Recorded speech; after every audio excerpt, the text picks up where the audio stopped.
Assalamualaikum warahmatullahi wabarakatuh. Nama saya Rizky Eriana Putri. Saya akan menyampaikan video yang berjudul Pengaruh Perilaku Agresi terhadap Cyberbullying untuk memenuhi tugas ujian akhir semester Psikologi Sosial.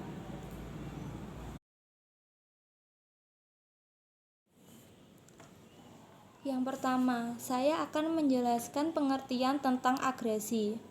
Agresi merupakan segala bentuk perilaku yang bertujuan untuk menyakiti atau melukai makhluk lain, baik secara fisik maupun verbal. Dalam penjelasan lain, merupakan siksaan yang diarahkan secara terencana dari berbagai bentuk kekerasan terhadap orang lain.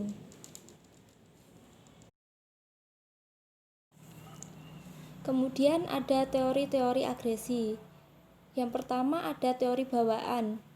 Teori bawaan ada teori psikoanalisis dari Freud, yaitu perilaku agresi merupakan satu dari naluri dasar manusia dan pasangan dari naluri seksual. Yang kedua ada teori biologi, yaitu menjelaskan perilaku agresi baik dari proses faal maupun genetika. Yang kedua ada agresi terjadi karena adanya stimulus dari lingkungan. Ada 3. Yang pertama teori frustasi agresi klasik, yang kedua teori frustasi agresi baru, yang ketiga teori belajar sosial.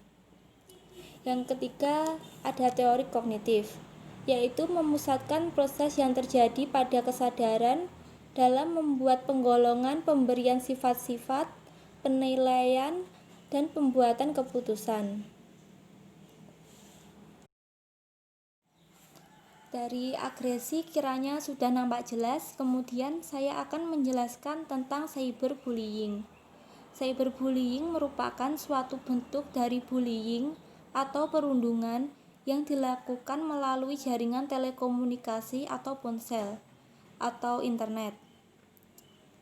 Perundungan mempunyai karakteristik yaitu kekerasan yang terjadi berulang-ulang kali dilakukan oleh pihak yang lebih mempunyai kekuasaan atau power terhadap pelaku yang tidak memiliki kekuasaan. Jadi, cyberbullying mempunyai 3 karakteristik yaitu kekerasan yang terjadi berulang-ulang kali dilakukan oleh pihak yang lebih mempunyai kekuasaan kepada pihak yang lebih tidak mempunyai kekuasaan, dan dilakukan melalui jaringan telekomunikasi seperti internet atau ponsel. Jadi cyberbullying itu merupakan perundungan verbal yang biasa mengancam korban lewat SMS atau telepon atau media sosial yang lainnya seperti Facebook, WA, Instagram, atau yang lainnya. Atau relasional, misal menyebarkan gosip lewat WA atau Facebook atau media sosial yang lain. Cyberbullying juga membuat akun-akun palsu yang isinya foto-foto yang diambil tidak dengan seizin korban dan mengeditnya dan menguploadnya di akun tersebut dan memberi komentar yang bertujuan untuk membuli si korban dan untuk merusak reputasi si korban atau orang yang bersangkutan tersebut.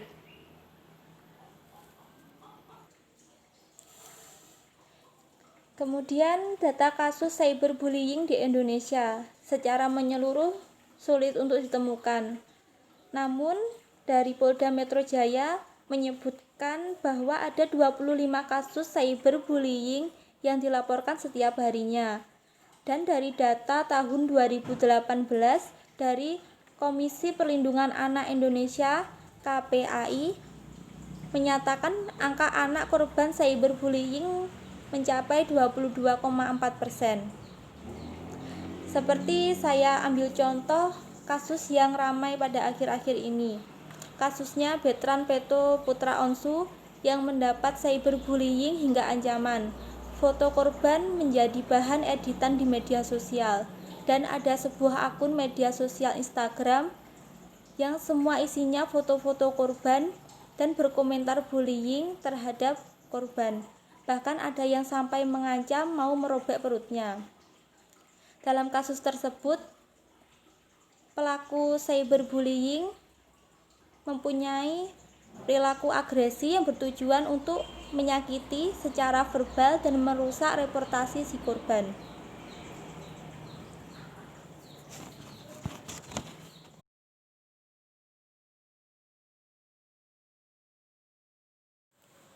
Bagaimana, sudah nampak jelas kan penjelasan tentang cyberbullying beserta contohnya.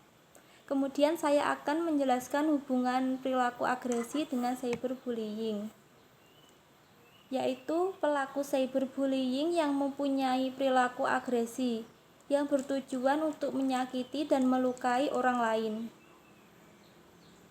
yang dilakukan secara sengaja dan terencana, namun hanya secara verbal, karena cyberbullying melalui media sosial, sehingga hanya melakukannya secara verbal dan tidak bisa secara fisik.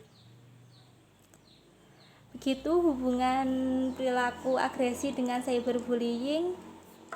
Terima kasih, penjelasan saya sudah cukup. Wassalamualaikum warahmatullahi wabarakatuh.